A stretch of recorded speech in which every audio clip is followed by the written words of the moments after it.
Bonjour, c'est Simo, bienvenue sur ma chaîne de conseils d'écriture et plein de trucs très cool. Aujourd'hui, on est là pour une nouvelle interview d'auteur avec Ingrid. Salut Ingrid, Hello. tu vas bien? Bah ouais, super. Et toi? Ça va très très bien. Merci beaucoup d'avoir accepté de te joindre à nous pour l'interview, de venir parler avec nous un petit moment. C'est génial. Plaisir partagé. Super. Écoute, on va commencer cash. Est-ce que tu peux, pour ceux qui ne te connaissent pas, nous parler un petit peu de toi, ce que tu fais, comment tu le fais, etc. avant qu'on te pose d'autres questions un peu plus pointues. Yes, avec plaisir. Donc du coup, moi, c'est Ingrid Lemaire. Je gère une école d'écriture qui s'appelle j'écrisunroman.fr où alors il y a plusieurs choses. Il y a des cours d'écriture, il y a du coaching pour les écrivains plutôt en herbe, mais aussi confirmés. Et mon chouchou, une offre un peu bizarre, un mix entre de la formation, de l'auto-coaching et une communauté en ligne qui s'appelle les Explorateurs, où le but est de te donner confiance en toi en fait pour écrire, de t'apprendre à t'organiser, etc., à trouver ce qui te convient comme méthode. Et c'était vraiment, en gros, ça me tenait à cœur parce que moi, ma spécialité finalement, c'est de se donner confiance, c'est le coaching, c'est un peu le contraire, on va dire, des conseils d'écriture un peu théoriques. Je pense qu'on aura l'occasion d'en discuter pendant cet échange. Complètement, on va en parler. D'accord, c'est très complet et c'est une approche un peu originale. Mais du coup, est-ce que tu peux nous dire comment est-ce que ça t'est venu l'idée de... Parce qu'effectivement, tu as la partie théorique, comme tu en parles, et, enfin comme tu dis, et toi, tu as une autre approche. Comment ça t'est venu cette idée-là de viser cet angle-là? Est-ce que c'est des convictions personnelles? Est-ce que c'est te rendre compte que c'est ce qu'il fallait pour être un meilleur écrivain? Comment c'est venu? Alors, je pense qu'il y a plusieurs raisons, mais globalement, effectivement, l'idée de partager et de transmettre mes conseils ne date pas d'hier. Et dès que j'ai commencé finalement à écrire mes premiers romans, j'en parlais sur mon blog qui s'appelait grâceforphilo.fr, où vraiment déjà, mon idée c'était de transmettre avec bienveillance ce que j'expérimentais, pas du tout en donnant une vérité absolue il faut absolument faire son synopsis, etc. Mais plutôt voilà de dire moi j'ai testé, etc. de retour d'expérience.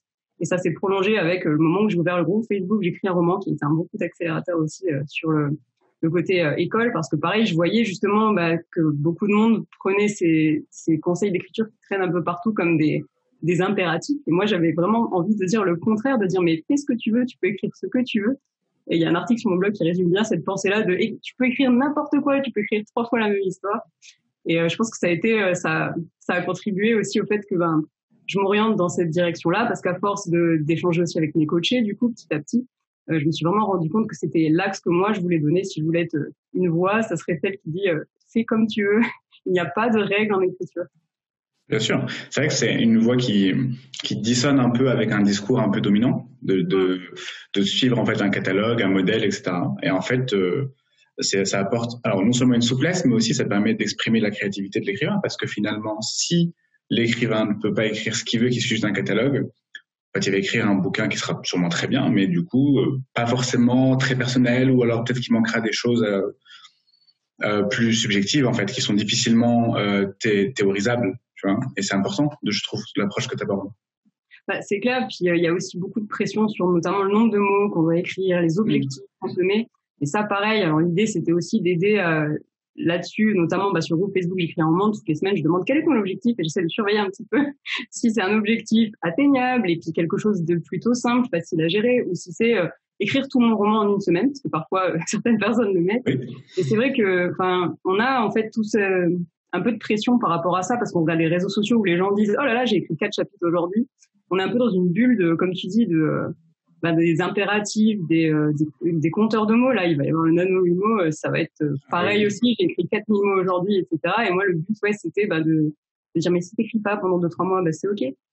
Et c'est ce qu'on disait juste avant là où je parlais du roman que moi j'ai écrit pendant un NaNoWriMo d'un coup, mais où du coup finalement maintenant je sais plus trop quoi en faire.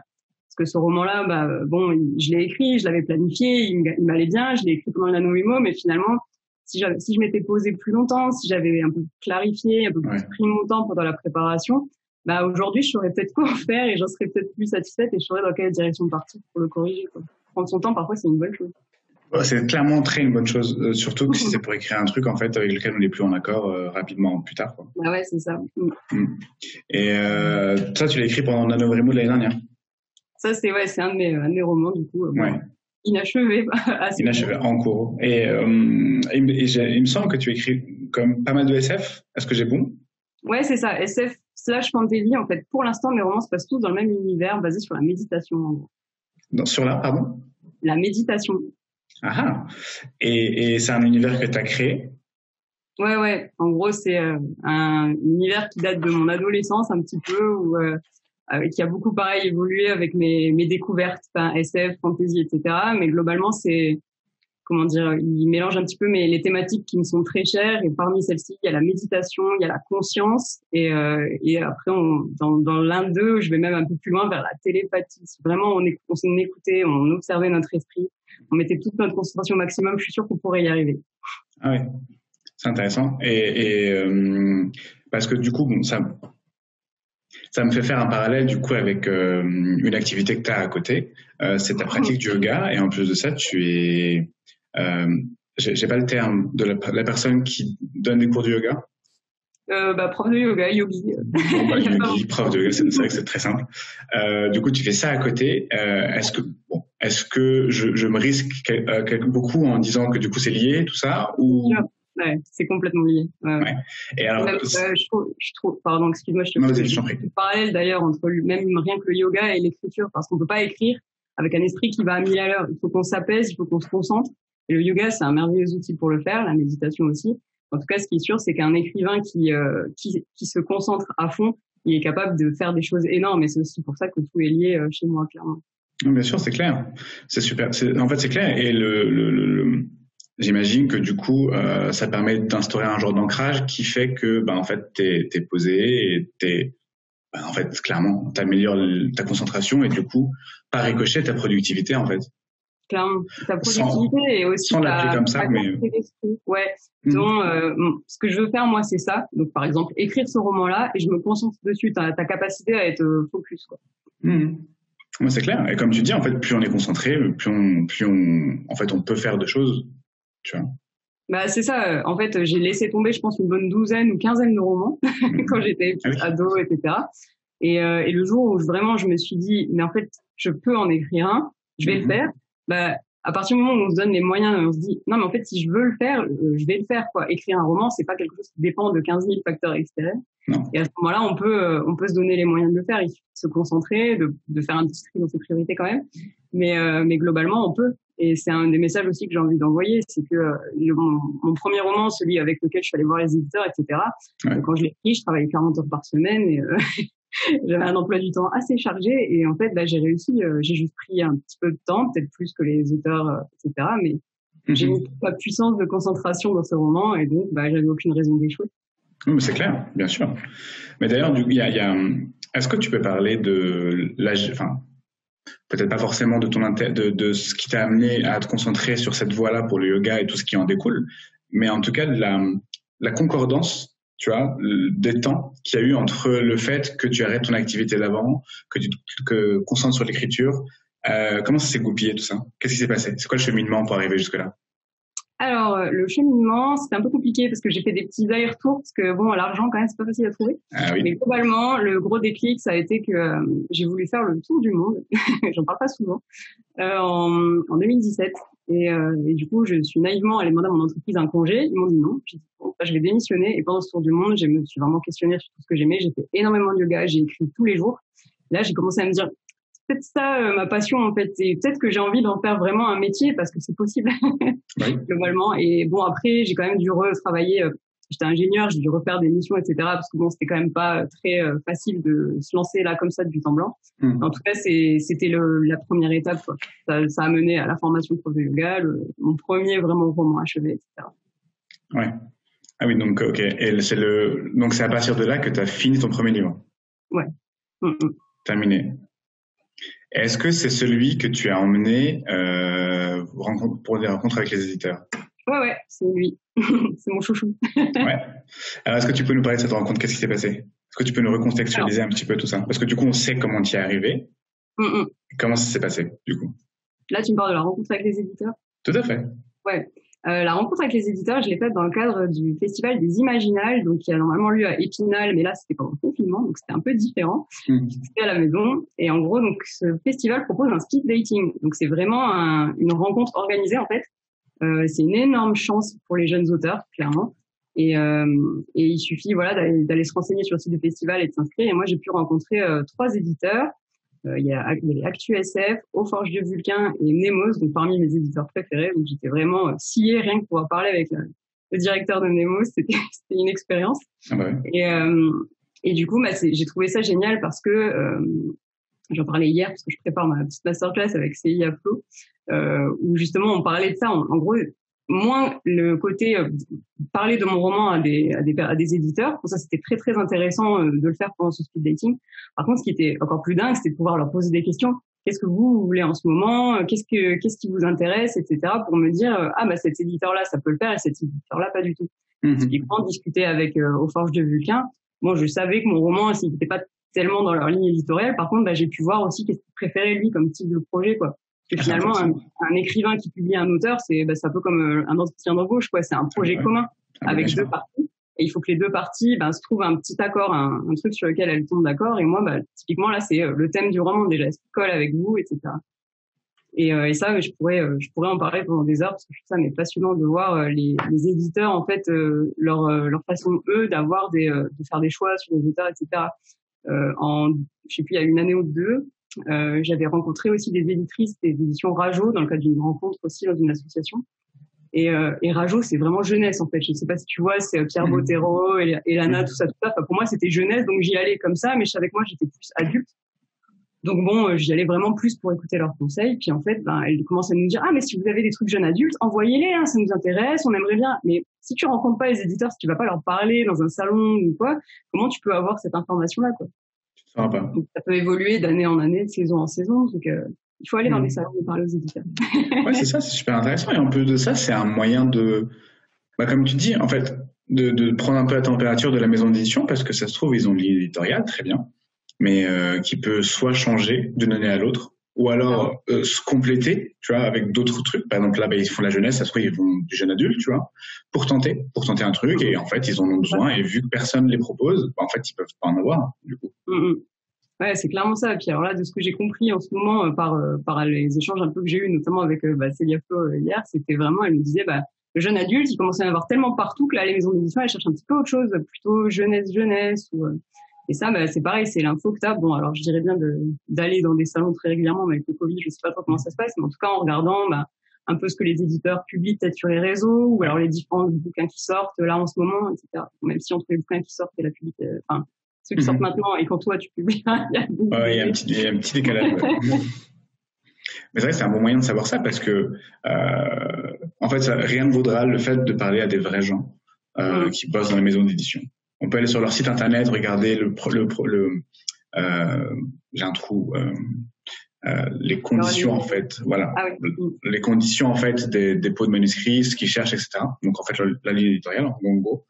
Mais en fait, ça se trouve, elle a été écrite il y a 5 ans et que les trucs ont changé entre temps et que ça n'a pas été mis à jour. Tu vois, donc comme tu dis, faire des salons et discuter avec les gens, en fait, c'est le meilleur moyen d'en savoir, d'être très au fait rapidement, quoi.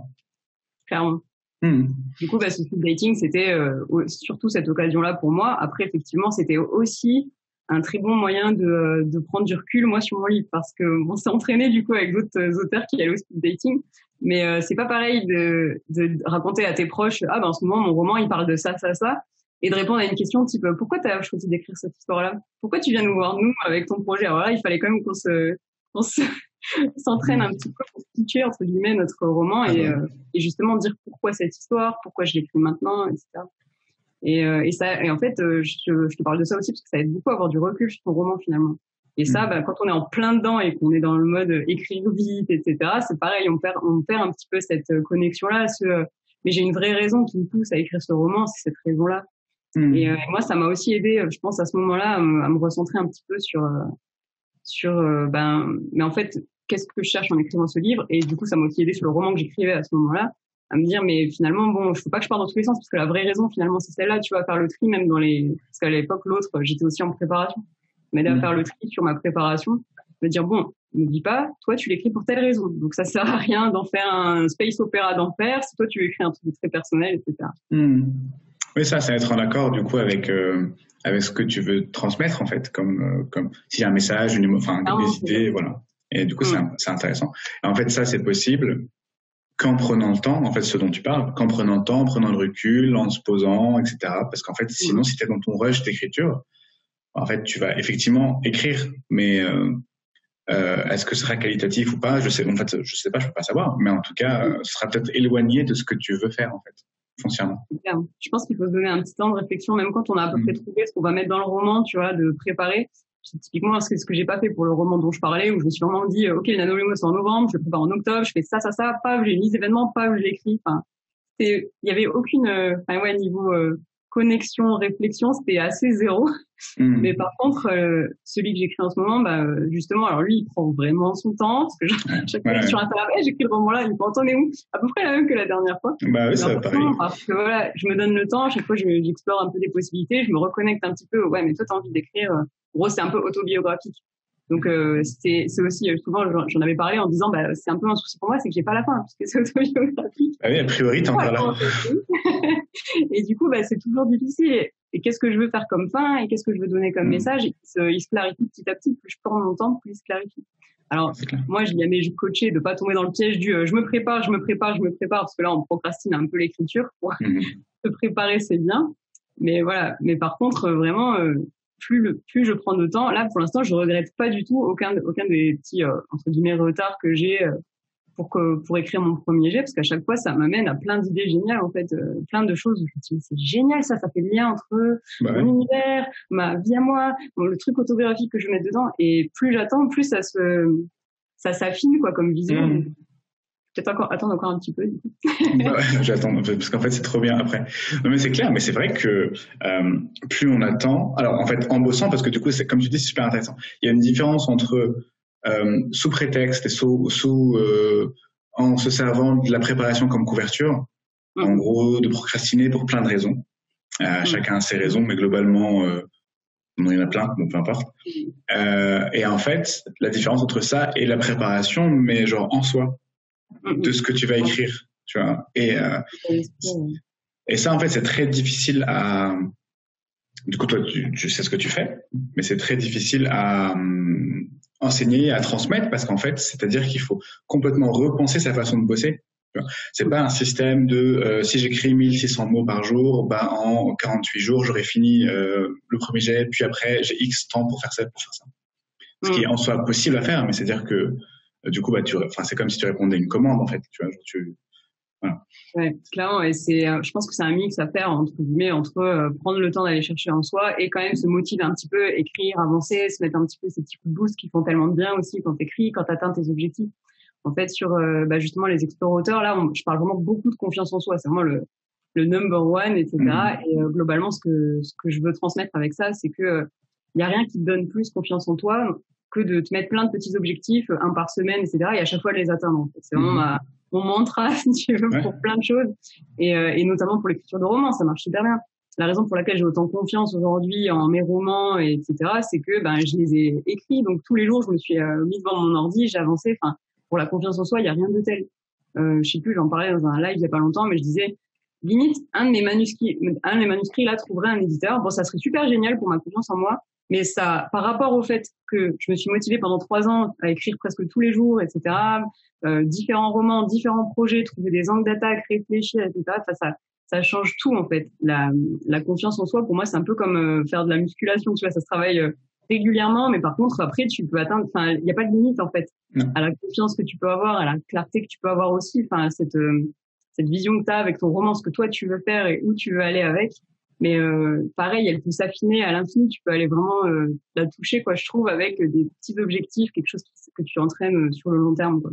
Et c'est toute la difficulté de l'écriture, c'est qu'en plus il faut rester motivé sur le long terme. C'est le double tranchant. C'est que il y aura tout l'univers, les imprévus, la procrastination, comme tu dis, pour venir te décourager.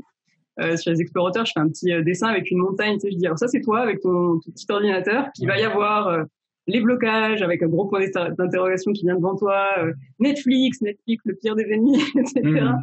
Pour dire, c'est pour ça que j'ai appelé ça les explorateurs. D'ailleurs, c'est pas moi qui ai trouvé le mot, c'est une de mes coachées qui avait dit, c'est une bonne idée, etc. Et j'ai dit, mais c'est génial, je vois trop la personne dans la jungle face aux différents. Bien sûr. Et donc, effectivement, ça a un côté difficile, clairement, de rester motivé sur le long terme. C'est pour ça qu'on est nombreux, qu'il y a toujours on est nombreux à échouer sur un roman, entre guillemets, ou en tout cas à le laisser tomber, ou sur les projets qui nous parlent le moins, etc. Mais par contre, il y a aussi un côté ultra positif, parce que c'est ça qui détonne ta confiance en toi. Bien sûr. On peut pas réussir sans faire exprès. Non, mais c'est ça, en fait. Bah, pour ça, en tout cas, pour écrire le fait d'écrire un roman, c'est vraiment pas un accident. Tu vois, c'est pas par hasard que tu l'as écrit. Et après, bon, il y a des romans plus ou moins bien que d'autres, ou plus ou moins bien reçus que d'autres, mais en fait, il s'avère que le fait de l'écrire, de l'avoir mené à bout, etc., en fait, en soi, c'est un accomplissement. Après, la façon dont il sera reçu, ça, c'est autre chose. Mais le fait de le faire, bah, en fait, c'est vraiment chapeau, quoi. Vraiment. Clairement. D'ailleurs, pour la mini-histoire, mais j'ai une petite anecdote sur ça, qui est que justement, en fait, je préparais beaucoup mon école d'écriture en coulisses, mais je retardais un petit peu le moment où j'allais la lancer. Et j'ai discuté avec une coach, je me souviens plus de son nom, je le dirai si tu veux, où en gros je lui disais, mais j'ai quand même du mal à me dire, je vais lancer cette école d'écriture-là alors que je suis pas publiée. Et parce que moi, c'était un petit peu mon petit blocage, quoi. C'était, ouais, mais les gens vont venir me voir, ils vont me dire, t'es publié chez qui pour me donner des conseils. Tu vois, vraiment, dans ma tête, il y avait cette grosse croyance limitante là. Et la coach me dit, mais t'as eu l'idée et donc t'es légitime, t'as pas de questions à te poser là-dessus, tu vois. Et sur le coup, je me suis dit, mais c'est vrai, en fait, là, j'allais attendre de donner des conseils ultra bienveillants, etc., juste parce que je suis pas publiée. Enfin, et en fait, c'est bête, mais c'est le genre de croyance un peu qu'on peut avoir où, pareil, on peut se mettre des barrières. Enfin, j'en parle régulièrement avec mes coachés, quoi. Il y a des personnes qui ont des blocages pareil, un écrivain, c'est on suit toute une vision qu'on a qui est un peu erronée. Non, un écrivain, c'est quelqu'un qui écrit son livre, etc., quoi. Et en fait, finalement, après coup, je me suis dit, mais en fait, elle a doublement raison. Elle avait eu raison de me dire, lance ton école, mais elle avait aussi raison de me dire, mais t'es déjà légitime. Et c'est vrai qu'aujourd'hui, je ressens, enfin, bon, si j'étais publiée, ça serait génial. Clairement, c'est pour ça que je bosse sur ça avec les maisons d'édition qui me sont chères, etc., que je me relâche pas, entre guillemets, en me disant, ah, ben, en fait, je vais aller dans des maisons d'édition qui me tentent moins bien. Mais finalement, c'est comme je le disais, bah, ça serait top pour ma confiance en moi, mais ça remplacera pas tout ce travail, que j'ai pu faire toutes ces fois où je me suis motivée, tu vois, un peu comme on disait, toutes ces fois où j'ai pas écrit par accident, quoi. Ouais, c'est clair. C'est vrai que c'est bon, je pense que clairement, tu passes à un autre niveau quand tu es publié, etc., mais déjà rien qu'écrire ton roman en entier, mais quelle fierté, quoi, c'est incroyable par rapport à quand il était, enfin, et c'est aussi pour ça que j'ai voulu me spécialiser un petit peu dans ce côté, saute le pas, je suis là, je vais t'aider, mais lance-toi, c'est tellement beau, j'ai rien que de terminer ton roman, que la publication, c'est un bonus. Bien sûr, c'est un bonus. C'est un beau bonus, mais effectivement, c'est-à-dire que ce n'est pas possible sans tout le reste, en fait, qui est primordial, quoi. Et ça devient, finalement, c'est la concrétisation de tous les efforts et toute la persévérance, etc. Parce qu'en fait, tu peux avoir la motivation, mais la motivation peut s'essouffler si tu ne l'alimentes pas, en fait, avec les éléments dont tu parles, la confiance en soi, le machin. En fait, tout ça, c'est des choses qui te permettent de continuer, en fait, et de durer. Parce que sinon, tu peux écrire une semaine, écrire tous les jours 3000 mots, et la deuxième semaine, t'écris rien. Clairement, la motivation, on peut pas trop compter dessus, en fait. Il faut trouver des autres petites clés. Et typiquement, il y a être bien organisé, être bien préparé à ce dont on a besoin. Et pareil, bosser à fond sur sa confiance, son état d'esprit. Moi, c'est un peu ce que je donne sur les explorateurs et pareil sur les réseaux, etc. J'essaie vraiment de bétonner un peu le côté état d'esprit, confiance. C'est déjà génial que tu en sois là, quoi. Enfin, c'est ça qui va t'aider à écrire ce livre jusqu'au bout. C'est pas aujourd'hui je suis super motivée, je pourrais écrire jusqu'à 2h du matin, puis demain je serai crevée, donc oui, c'est ça. C'est pas bravo. La motivation, on peut pas compter dessus, en fait. C'est un bon élément pour commencer, mais c'est pas ça qui va te faire durer sur tout le processus, quoi. C'est ça, c'est un petit coup d'accélérateur, mais c'est en profondeur qu'il faut aller, entre guillemets, pour trouver comment on va y aller sur le long terme, quoi. Comment on écrira quand on aura les pannes d'inspiration, les blocages, etc. D'ailleurs, comment ça t'est venu l'idée que tu parlais du coup du fait que tu aies eu l'idée pour créer ton école, mais comment elle t'est venue l'idée? Qu'est-ce qui s'est passé? Alors, je saurais pas trop te dire. Je pense que, ça a commencé par, je pense, le groupe Facebook. J'ai écrit un roman où j'étais frustrée. J'ai trouvé que j'allais pas assez loin parce que bon, c'est un groupe Facebook, donc je disais juste quels sont tes objectifs, etc.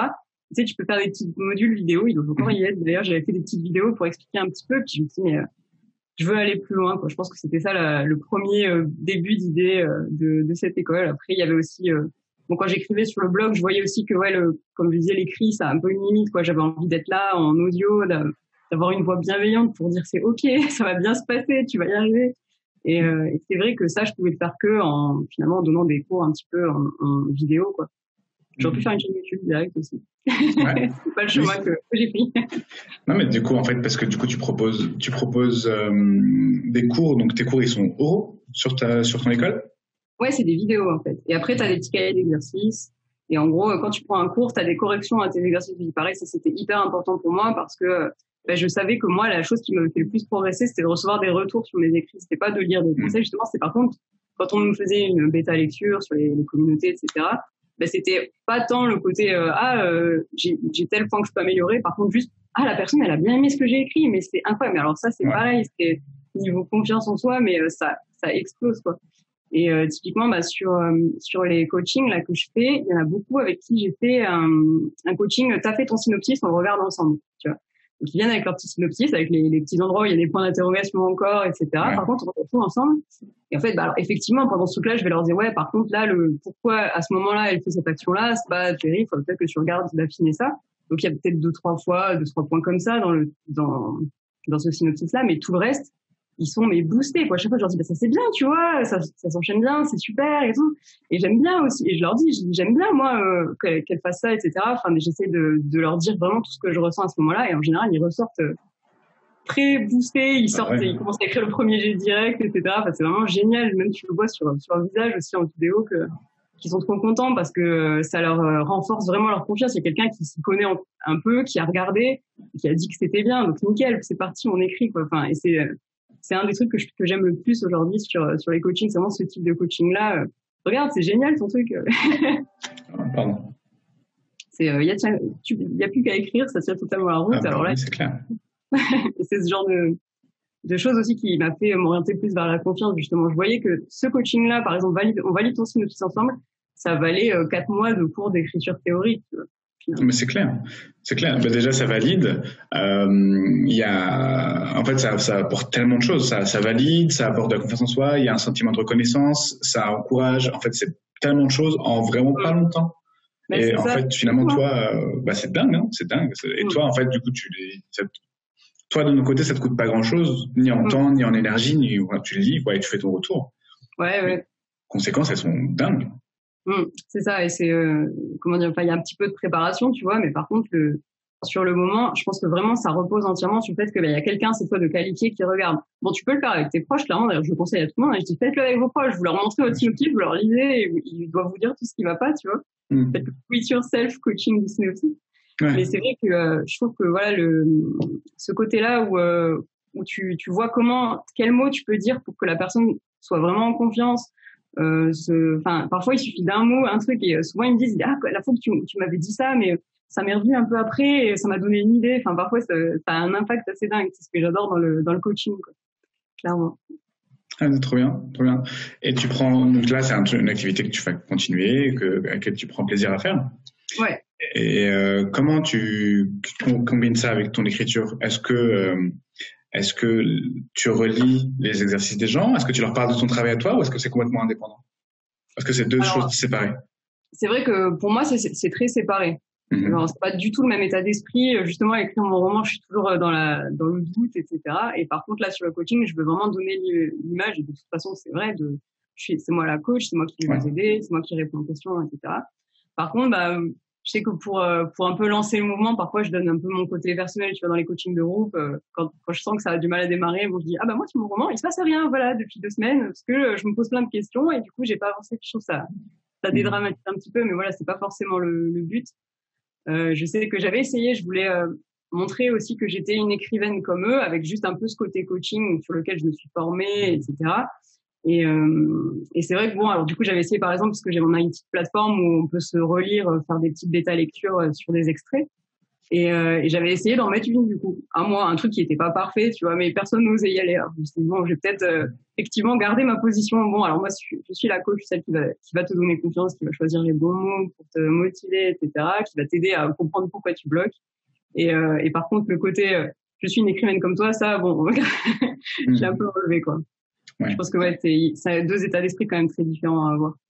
Oui, complètement. Moi, je fais pas le même jour, si tu veux. Comment? En gros, le même jour, je peux pas le même jour travailler sur le coaching et écrire. Comment ça? Pourquoi? Ça se fait pas. Je pense que je suis mon état d'esprit se fait par journée, du coup. Et du coup, quand le matin, je réfléchis un peu à la journée que je vais avoir, au coaché que je vais rencontrer, etc. Et du coup, je me mets dans cet état d'esprit-là. Pareil, écrire aussi mes articles de blog ou mes posts Instagram, tu vois, c'est toujours cet état d'esprit-là Je te dis comment faire, je suis une coach, t'inquiète pas, ça va bien se passer. Et c'est pas l'état d'esprit que j'ai quand je veux être dans la créativité, justement dans le doute. En plus, sur le projet du moment, là, en tout cas, c'est le cas. Après, c'est vrai que sur le projet précédent, c'était un petit peu plus possible, on va dire. C'est intéressant. Du coup, tu dois faire un gros effort intellectuel et émotionnel, tu vois, pour pouvoir faire les deux. En fait, faut être schizo. C'est l'idée. Un peu, ouais. On est un peu plusieurs là-haut. Ouais, c'est ça. Vous travaillez bien, apparemment. C'est cool, ok. Et donc là, c'est un projet que tu fais. Donc tu as ça, donc de coaching d'élèves, qui est génial, c'est une super bonne idée, avec une approche très originale et je trouve vraiment nécessaire parce qu'en fait, c'est une voix qu'on n'entend pas assez. C'est pas primordial, tu vois. Enfin, c'est pas primordial, c'est pas la dominante en tout cas. Et même moi qui donne des conseils, il s'avère que c'est pas l'angle que j'aborde dans les conseils que je peux donner, qui sont effectivement des conseils, donc c'est pas des règles si tu veux. Mais même si moi, le fait d'être bienveillant avec moi-même, c'est une chose très importante pour moi. Donc c'est ce que je fais dans ma vie. Donc je trouve que c'est génial qu'il y ait des gens qui le fassent comme tu fais, parce que c'est en fait, tu vois, quand je reçois des messages qui me disent, en fait, j'arrive pas à écrire parce que X, parce que Y en fait, et que tu te rends compte que c'est pas un problème de méthode, mais que c'est un problème de construction en fait. De soi. Sauf que moi, je ne peux pas me permettre de faire ça. Je suis pas formé, j'ai pas les outils pour. Et le fait qu'il y ait des gens comme toi qui soient compétents, qui aient la bienveillance de le faire, en fait, c'est vraiment parfait. Parce que beaucoup de personnes en bénéficieraient. Donc, c'est génial que tu fasses ça. Et j'aimerais revenir sur tes bouquins, si tu es d'accord. Parce qu'on disait que tu écrivais de la SF et de la fantasy. Ouais. Là, tu bosses sur quoi? Alors, et ça parle de quoi? Ça parle de quoi? Ouais. Un petit pitch, quoi, quand même, que je te mette un peu en difficulté. Alors, je te pitch le truc, du coup. Roman un peu autobiographique, très autobiographique, d'une héroïne, du coup, qui va infiltrer un gang de rebelles, etc. Bref. Mais c'est pas ça le problème. Le problème, c'est elle-même. Elle a des gros démons intérieurs. C'est ça le pitch du roman, en fait. Donc, clairement, très, très autobiographique, donc très dur à écrire aussi, rien que... alors, bon, j'ai passé le stade, justement, où j'arrivais pas trop à écrire dessus, au stade où j'y arrive. Maintenant, la question, c'est comment je fais pour arriver à une intrigue qui me convienne, etc. Donc, je suis un stade premier G, mais j'affine de jour en jour, limite, ce que je veux mettre dedans, finalement. Donc, ça avance très doucement, je prends le temps de clarifier à chaque fois les choses. Mais voilà le pitch. Ok. Et comment ça se passe quand on écrit un roman à tendance autobiographique? Comment on fait? Comment on prend le recul? Comment on le prend pas? Comment ça se construit? Alors, je suis contente que tu poses cette question parce que clairement, c'est très drôle. C'est à peu près le contraire de tous les conseils et recettes que j'ai justement pour les autres, parce que les autres, j'avais cette distance-là, là, je l'ai pas. C'est moi, le sujet. Et du coup, ce que je pourrais répondre en tout cas, c'est que il y a des temps de mijotage cérébral qui sont nécessaires bien plus que pour tout autre roman, on va dire. Pour tout autre roman, je sais que moi j'avais souvent ce côté j'ai qu'à mettre ça, ok, ça sort d'ailleurs, bon voilà, ça ira très bien, je fais un test, au pire ça marche pas. Là j'ai pas ça, je suis obligée de chercher là-dedans et parfois du coup ça fait que je procrastine. En fait, c'est une bonne chose pour le coup. Bon, maintenant que j'ai mis en place surtout sur la procrastination, etc., je commence à mieux cibler le truc, mais même là aujourd'hui, je me dis procrastine, c'est bien. C'est-à-dire qu'il y a quelque chose là. Ça va sortir. Et des fois, 2 semaines après, je sors un texte que je ne soupçonnais même pas possible. Parfois, je me pose devant mon ordi, je me dis que je vais faire un truc et là, ça sort. Enfin, c'est assez drôle. On part à la conquête de soi-même avec une lampe. Ouais. Alors, des fois, on trouve pas. Puis, de temps en temps, boum, on met pile le doigt sur le truc. Et il y a des textes que j'ai écrits où c'est très personnel, c'est très émouvant, quoi. Et j'ai pas du tout cette habitude-là avec l'écriture. Donc clairement, ça prend du temps parce que tout ce temps de clarification et d'exploration à la lampe, je passe beaucoup de temps à réfléchir comme ça, le nez en l'air, alors que d'habitude j'ai fait avec les post-it pour mettre l'ordre dans les événements, la boîte à idées, etc. Là, pas du tout. C'est vraiment très nébuleux, quoi. Et c'est vrai que moi qui fais beaucoup l'organisation, ça me pose souci. Mais bon, voilà, c'est pas la même. Mais par contre, de temps en temps, c'est hyper intéressant, hyper libérateur en plus. Donc je perds pas espoir d'avancer un peu dessus et d'essayer de quand même ne pas parce que bon là aujourd'hui mon premier jet je mets vraiment beaucoup plus de temps pour l'écrire que mes romans habituels où j'avais écrit le premier jet en 4 mois, 6 mois, tu vois. Là je suis dessus depuis avril je crois et j'ai dû écrire je sais pas trop combien de mots, quelques pages, allez, une trentaine de pages je pense. Mais par contre, voilà, c'est une expérience vraiment en elle-même. En plus, je pratique déjà un peu l'écriture automatique dans un petit journal là. Et je vois que ça s'approche plus de ça, l'écriture dans le petit journal. Je sais pas si toi tu pratiques. Non, je connais, mais je pratique pas. Et en fait, moi je le fais depuis 2014-15, d'écrire un petit peu tous les jours une petite page de journal. Et autant il y a des jours où on écrit n'importe quoi, on écrit notre to-do list de la journée, puis des jours parfois ça sort direct de nos pensées depuis l'inconscient, sans passer par la case conscient. Puis on se dit ah ouais, je pense pas. Ouais. Et je pense que ça s'apparente beaucoup plus à ce processus-là qu'à vraiment, tu vois, réfléchir, cette petite intrigue, cette petite péripétie, même s'il y a toute une dimension fictionnelle aussi, sur laquelle j'ai pas mal avancé. Pareil là, sur 3 mois, je m'étais quand même trouvé une idée d'intrigue, etc. Je m'étais dit ah ouais, j'ai qu'à parler de ça va être un gang de rebelles, etc. Qui sont contre le système. Et puis pendant 3 mois, j'étais partie sur cette idée-là. Puis pendant les vacances, grosse pause d'écriture de tout. Puis là, je me dis ouais, mais c'est complètement débile. Ils ont pas de raison d'être contre le système. Par contre, s'ils étaient contre le fait que en gros, dans mon univers, il n'y a pas de famille, par exemple, il n'y a pas de concept de famille, ils pourraient être complètement à bloc sur le concept de famille. Ça pourrait être ça, leur truc. Ça serait la famille. Ah, mais oui, bien sûr, tout a du sens. Et là, pareil, c'était la pause qui a fait que j'ai trouvé The Idée. Ouais. Et en plus, ça a dû bien se goupiller avec le reste, quoi. Ah ouais, non, mais complètement. C'était génial. Du coup, ça résolvait plein de problèmes. C'est vrai que pareil, là, j'avais poursuivi un truc qui n'était pas forcément ce qui me convenait. Puis, j'ai attendu un petit peu. Je dis bon, si je bloque dessus, c'est quand même qu'il y a une raison. Puis, au bout de 3 semaines, tu te dis ah bah oui. C'est pour ça. Là, je viens d'avoir The Idée. Ça, c'est vachement mieux, ça. Ouais, c'est ça, c'est intéressant. Et puis en plus, c'est super satisfaisant quand ça arrive. Tu dis, j'ai pas procrastiné pour rien. Clairement, non mais c'est ça. La procrastination a un sens. C'est un des messages forts qui arrive. C'est ça.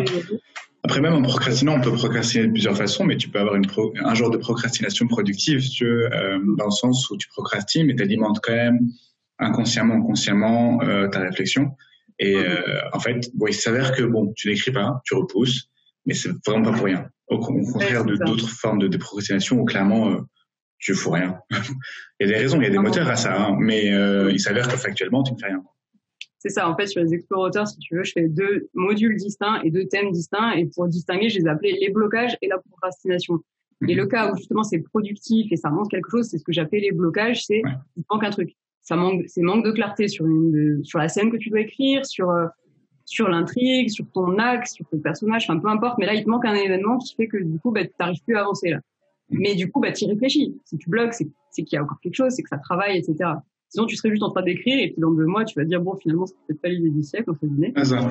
J'exagère, hein. Mais voilà. Et par contre, le côté vraiment que j'appelle moi procrastination, c'est vraiment quand tu n'arrives pas à écrire, quand ça a beau être n'importe une scène, un truc, un bidule, un journal, un projet qui a rien à voir, t'y arrives pas. Et là, c'est autre chose et c'est lié à tes peurs profondes en fait. Pour moi, c'est vraiment ça. Quand tu procrastines, ça veut dire quoi? Ça veut dire que tu fais une action que tu as l'habitude de faire au lieu d'une autre, quoi. Ça peut être regarder la télé, ça peut être manger, bref. Et ça c'est quelque chose de très profond. Au contraire, il y a une habitude qui s'est mise en place chez toi. Et les habitudes, on les met pas en place pour rien. Il y a un mécanisme de défense, en fait. Et la procrastination, pour moi, c'est vraiment ça. C'est, oulala, j'ai peur. Là, je procrastine. J'ai peur de rater mon roman. J'ai peur au contraire, j'ai peur de réussir, en fait. J'ai peur que du coup, ça change quelque chose chez moi. Ou alors, j'ai besoin de reconnaissance, etc. Besoin de je vais procrastiner, je vais me mettre dans ma bulle. Ouais. C'est vrai que la peur, c'est souvent un moteur positif ou négatif, mais il s'avère que c'est souvent un moteur quand même de plein d'émotions qu'on a. Et tu parlais un jour de nourriture émotionnelle. Ouais. Et c'était très intéressant parce que c'est très très vrai en fait. C'est très vrai parce qu'en fait on le fait tous à un moment donné. Tu vois, pour surcompenser ou compenser des choses, en fait tu te réfugies dans ce que tu dis. Hein. Tu te réfugies dans des choses qui te rassurent, mais ça prend du temps de s'en sortir, c'est compliqué quoi. C'est ça en fait. C'est pour ça d'ailleurs que j'avais inventé un autre mot que nourriture émotionnelle parce que justement je trouvais que émotion, ça voulait dire j'ai ressenti une émotion donc je le fais. Mais en fait, quand c'est vraiment de la procrastination ou une habitude, tu ressens rien, tu le fais par réflexe, ton corps le fait tout seul, tu vois. Je sais que moi typiquement c'était la nourriture émotionnelle mon cas. Et du coup, j'avais l'impression que ma main elle allait toute seule chercher de la nourriture sans même que moi je réalise quoi. Tu réalises 2 minutes après, tu me dis qu'est-ce que je fais? Ouais, j'ai même pas faim. Et c'est inconscient en fait, c'est vraiment ancré au plus profond de toi. Et je trouve que pour la procrastination, par exemple, pour écrire, je le fais, parfois je le fais encore aujourd'hui, ça m'arrive. Et je vois maintenant j'arrive à peu près à avoir le recul et je dis, oui, mais c'est normal. Genre le moment du speed dating, typiquement, j'avais trop du mal et je voyais, j'arrêtais pas de procrastiner, etc. Puis c'était normal. Là, j'avais peur. Là, je me disais, oula, on est dans une période importante, je me réfugie dans ma bulle. Et c'est vrai que ça, c'est quelque chose qu'on fait tous, qui est ancré au plus profond de nous-mêmes, qui est difficile à changer. Ouais. Bien sûr, c'est compliqué. Mais c'est bien que tu fasses partie de gens qui tentent d'aider les gens à régler ça, quoi. Ouais, c'est ça. Ça me tient aussi à cœur, notamment du point de vue de la nourriture émotionnelle. Je sais comment c'est galère de te sortir de ça. Pour le coup, c'est pas forcément lié au côté procrastination chez moi, mais voilà, désapprendre une habitude qu'on a mis en place depuis 30 ans. c'est un chantier, quoi. Ouais, de ouf. Et par exemple, dans les explorateurs, je propose des clés, mais c'est clairement avec le coaching qu'on peut parler de ça vraiment en détail, quoi. C'est pas un petit texte qui va te faire tout changer. Mais c'est vrai que voilà, c'est comment dire, une des choses qui me tient le plus à cœur, c'est de changer ça. Là, je vois que je peux avoir un impact, même tout petit, tu vois, même juste un petit déclic de c'est vrai. Parfois, même sur les réseaux, il y en a qui me disent, mais ouais, c'est carrément ça ce que tu dis, quoi, la procrastination, la peur, je m'étais jamais rendu compte. Et rien que ça, mais ça m'illumine complètement ma journée, tu vois. Trop bien. Et est-ce que tu penses que la façon dont tu écris là, ce roman, ça va changer la façon dont tu écris tout court? Ou est-ce que tu penses que c'est un moment? Ok, bon. Clairement, clairement. Ouais. Ça n'a rien à voir, en fait, quand t'as... Alors, comment dire? Alors, j'allais dire une vision claire, mais c'est vraiment pas ce que je pourrais dire du roman en cours, mais tu sais pourquoi tu le fais. Voilà. Ce roman-là, je sais pourquoi je le fais. Je sais peut-être pas ce que je suis en train de faire et comment et quelle sera la fin. Je t'enverrai un message quand j'aurai trouvé la fin. Clairement. mais par contre, je sais pourquoi je le fais, donc ça me guide en fait. Typiquement, moi, je lis beaucoup sur le copywriting, le marketing, le texte que tu vas dire pour ton entreprise, etc. Parce qu'il a bien fallu que je me forme là-dessus. Et j'aime beaucoup ce qu'il disait, parce qu'il disait justement que quand c'est une vision qui t'anime et que tu as envie de transmettre et qui ressort entre guillemets par tous les pores de ta peau, du coup, ça ressortira dans les mots que tu utilises. Et en fait, je vois vraiment, vraiment ça, moi, sur l'écriture de ce roman-là. Et je l'ai vu aussi un peu sur mes coachés, quand on a commencé à parler un petit peu justement des croyances limitantes, etc., sur certains textes, tu vois, en fait, l'intention que tu avais, elle se voit dans ton roman. Et là, je trouve que c'est le plus beau, quoi. C'est vraiment quand t'as ton fond et ta forme qui vont ensemble, en fait. Ouais, ça c'est fort. Ouais, c'est ça. En plus là, justement, c'est un roman sur un peu la prise de confiance, etc., que j'ai pu avoir par rapport à rien du tout, à un peu mieux. Ah oui. Du coup, ça habite tous les mots, je trouve, quand t'as ce message-là en tête, tu te dis, moi, j'ai envie de vous raconter qu'il est possible de prendre confiance, même quand on vient du niveau 0, du moins 2. Ouais. Et du coup, quand t'as vraiment cette envie-là qui t'anime à chaque phrase, ça marche vachement mieux déjà que quand t'es en train d'écrire une super histoire trop géniale, comme c'était un peu mon feeling sur les 2 premiers romans que j'ai écrits, tu vois. Quand t'écris une histoire trop stylée avec plein de péripéties, t'as bien réfléchi, mais il y a pas vraiment une intention énorme derrière, quoi. Bon, enfin si, j'avais un message, mais ça se voit moins, tu vois, quand je le relis aujourd'hui. Et bon, il est top, hein. Mais je trouve qu'il manque un petit peu ce côté où, en tout cas, à mon point de vue, mais moi, l'autre roman, je le trouve addictif, quoi. J'ai envie d'y mettre, tu vois, il m'appelle. Les autres, parfois, bon, tu vois, c'était, bon, j'avais envie d'écrire, mais j'avais surtout envie d'avancer, d'arriver au point final, etc. Là, j'ai envie d'y réfléchir, tu vois. Ouais. Et du coup, en fait, est-ce que tu penses que tu n'écriras plus jamais, enfin, plus jamais, sans dire jamais, mais en tout cas que tu n'écriras plus comme t'écrivais avant celui-ci? Est-ce que tu penses que tu peux faire une marche arrière? Est-ce que tu penses que tu peux faire les deux en fonction de ce que tu as envie d'écrire? Comment tu vois ça?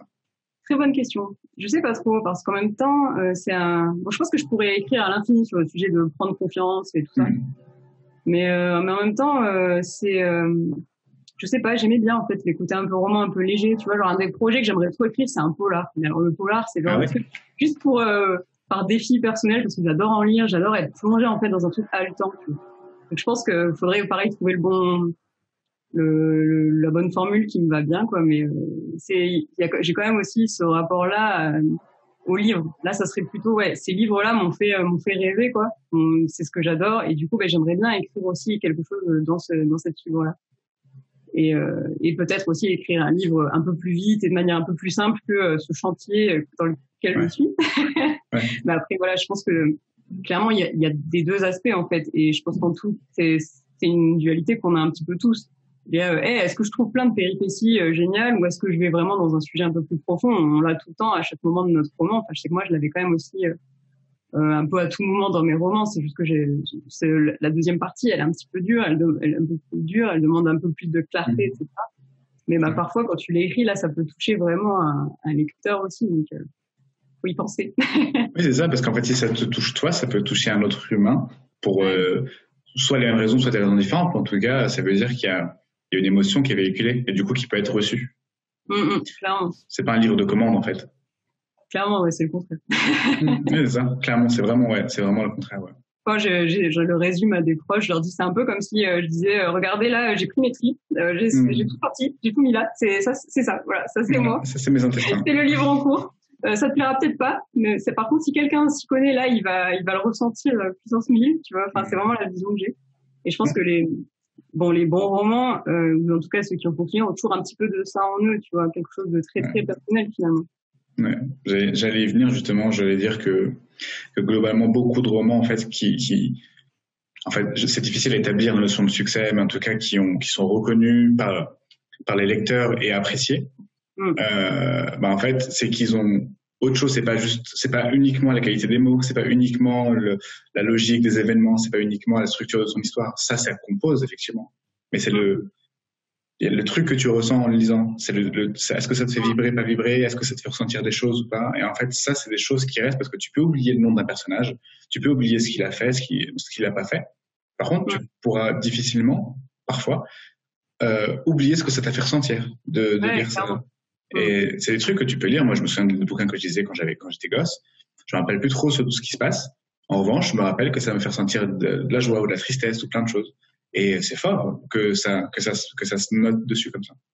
Ouais, c'est ce qu'on disait avec l'intention qui est un peu dans tous les mots et dans l'histoire et tout. L'exemple que je donne souvent, c'est le Seigneur des Anneaux. Je trouve que, le Seigneur des Anneaux, il y a plein de trucs dans ce livre, c'est un livre monde, etc. Mais globalement, je trouve que les tripes de Tolkien, c'était aller à la guerre et voir les soldats dans la mouise et juste serrer les coudes parce qu'ils n'avaient pas le choix. Et en fait, quand tu te souviens du Seigneur des Anneaux, tu te souviens juste de ça, je trouve. En tout cas, pour ma part, je trouve que ça se ressent même dans le livre. Dans le film, pardon. Même ça, ça ressent hyper bien le côté, c'est la galère totale, mais on reste solidaire, etc. Je trouve que ça, le côté communauté, etc. La noblesse des gens etc. Enfin, et ça, mais je trouve qu'il y avait une limite. Il y a que le Seigneur des Anneaux que j'ai en tête quand je parle un peu justement d'une noblesse d'un personnage, tu vois, d'un personnage génial que tu vas trouver fascinant, incroyable et tout. Et pareil, les relations qu'ils vont avoir entre eux, même juste de l'amitié et tout, super fortes, quoi. Et quand on parle un peu de ça, moi je pense directement au Seigneur des Anneaux. Pourquoi ? Parce que c'est ça qui l'a animé à chaque fois qu'il a écrit son histoire. Bon, il y avait plein d'autres trucs, mais clairement c'est le plus fort qu'il y a, on va dire. Ouais, c'est ça, parce qu'en fait, bon, effectivement, le mec, il a créé un univers de ouf, etc. Il a créé des langues, tout ça. Bon, très bien, bravo, c'est très très cool. Ouais, c'est ça, c'est pas le. Ouais. Mais c'est pas ça qui fait que c'est génial, parce qu'il y a beaucoup de gens qui créent un univers très cool. C'est pas, bon, peut-être pas aussi dense, mais en tout cas, il y en a beaucoup qui créent des univers très complexes, très structurés, très organisés, avec des belles logiques, en fait. Mais c'est ça le truc, c'est que c'est logique. Alors que lui, il y a de la logique, effectivement, tout est réfléchi, tu sens que le mec, il a bossé. En revanche, la relation, les relations entre les personnages qui évoluent au fur et à mesure des épreuves, les conséquences qu'il y a après les épreuves, les réactions qu'ont les gens dans des situations galères, parce qu'il y en a beaucoup de situations galères, en fait, tout ça, c'est vraiment ce que, moi, pareil, hein, c'est ce dont je me rappelle en y repensant. C'est ce qui me fait kiffer, en fait. Alors bon, j'aime bien la bagarre, donc j'aime bien les scènes de guerre, ok, mais c'est pas ce dont je me souviens en premier, si tu veux. Donc je comprends, je suis très d'accord avec toi. C'est vrai que c'est un très bon exemple à citer. Je n'en ai pas d'autre de toute façon. Là, qui vient. Là, en contre-exemple, tu peux dire, par contre, le Trône de Fer, typiquement, c'est aussi un univers un peu médiéval. Il y a des créatures mythologiques aussi, il y a des différentes langues aussi, il y a plein de trucs.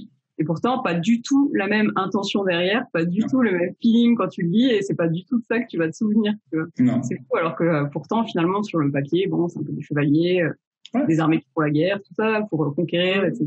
Mais rien à voir. Oui, ça a la même odeur, mais ça n'a pas le même goût. On peut dire ça.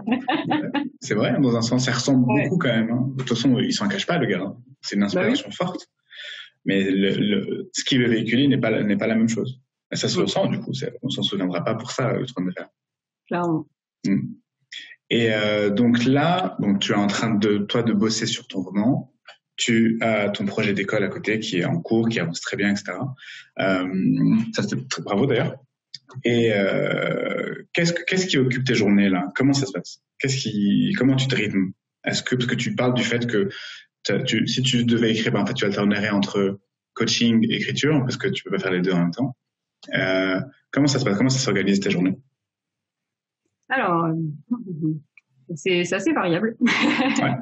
Aujourd'hui, parce que typiquement, j'ai aussi, ça varie parce que j'ai des périodes. Si tu veux. Il y a des périodes où typiquement, je travaille énormément sur le côté entreprise, site internet, etc. Donc c'est pas la partie que je préfère, mais globalement, la journée normale sans plein de boulot technique, ça va être bien d'écrire, de répondre aux messages en fait des gens qui m'écrivent, que ce soit les coachés ou les autres.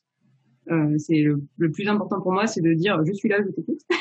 Bien sûr. Donc ça me prend du temps, ça me prend beaucoup de temps, que ce soit sur les réseaux, sur l'école, etc.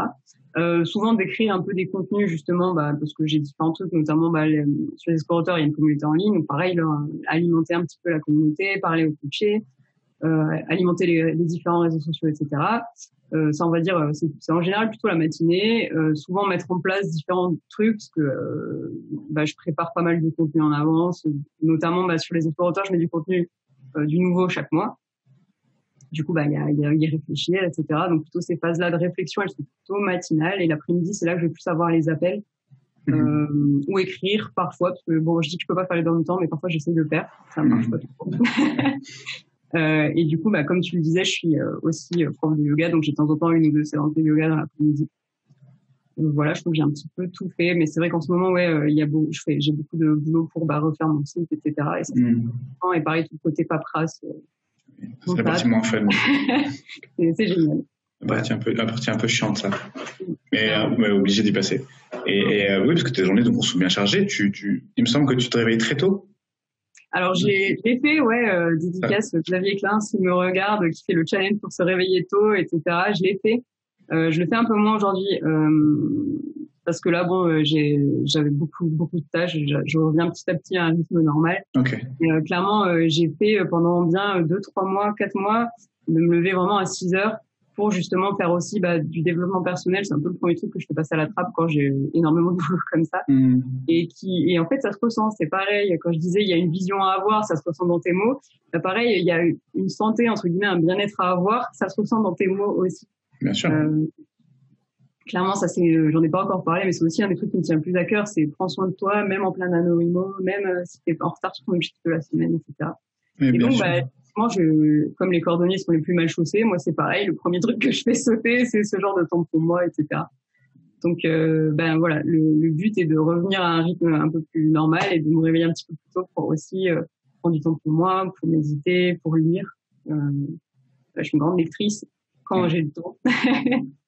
Vraiment, je trouve que c'est le meilleur moyen de s'aérer l'esprit, de s'inspirer, etc. Je trouve que c'est clairement la lecture, donc prendre du temps pour lire, ça fait jamais de mal, même si ça retarde un objectif d'écriture, mais nous, ça nous détend aussi.